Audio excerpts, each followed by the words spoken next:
I stand before you this Independence Day with a heart full of love for this country and a mind full of hard questions, because loving Pakistan means caring enough to speak about both our joys and our wounds. We raise the flag and sing the songs, and yet raising a flag is not enough. Unless every child, woman, and man beneath it feels safe, heard, and treated fairly, independence is more than celebration. It is a daily work of justice, mercy, and honesty. Today we must name what hurts us. When a former leader sits behind bars and millions feel their hopes shaken, when peaceful protests turn into mass arrests and families wait for news, the nation is tested. This is not the time for easy slogans or for piling blame on any single person. It is the time for patient courage, for insisting that the law be followed clearly, fairly, and with humanity. I believe in truth and in process. I believe that any allegation should be examined in open courts, that trials should be fair, that prisoners must be treated with dignity and given the medical care, legal access, and visits they need, and that no one should be above the law, nor beneath its protection. On this day, I speak to those who are angry and those who are fearful. Allow your anger to be shaped by love for the future. Allow your fear to be answered by action that builds institutions, not by acts that break them. To those who lead, whether in government, in the army, or in our civic life, I say, leadership means responsibility.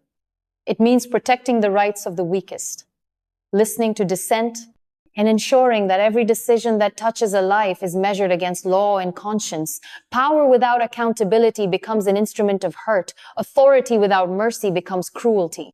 We must demand from our leaders transparency, fairness, and humility. We must ask them to build systems that do not depend on a single person's will, but on laws and procedures that protect every citizen. To the young people, you are the future heartbeat of this nation. Your energy is precious. Channel it into learning, organizing, voting, peaceful protest, and building. Use your voice to change laws, not to deepen old wounds. The world has always been moved by the peaceful courage of young people who choose to act with wisdom and persistent patience. To the mothers and fathers, to the teachers and shopkeepers, to the students and nurses, your daily acts of kindness and your insistence on fairness matter more than loud rhetoric.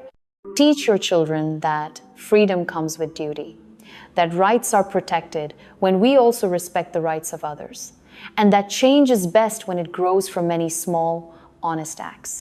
We must also remember that justice is not only about courts. It is about education, health, and work. A country that does not teach its children well, or care for its sick, or give work to its young, cannot claim full freedom.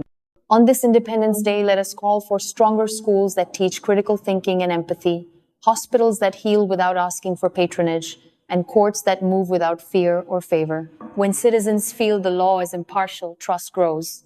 When trust grows, the nation becomes stronger. I know there are many stories of pained families who say they have been denied answers, protesters picked up from streets, opposition leaders convicted, and crowds grieving. I name these things not to inflame, but to remind us that silence in the face of pain is a slow betrayal of our promise to one another. Let us seek truth with calm hearts. If someone has committed wrongdoing, let the law decide and let justice be done. If someone's rights are broken, let the law restore them. But let every step be visible and fair. Speak loudly for fairness, not for revenge.